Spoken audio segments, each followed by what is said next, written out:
32% of adults in sub-Saharan Africa cannot read.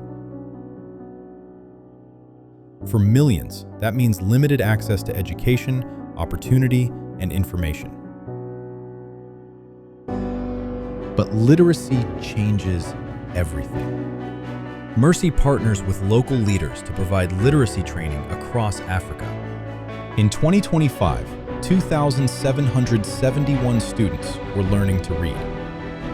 238 volunteer tutors served their communities.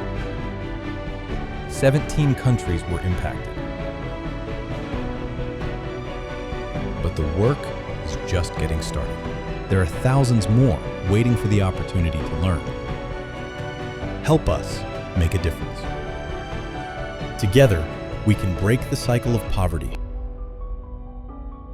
one life at a time.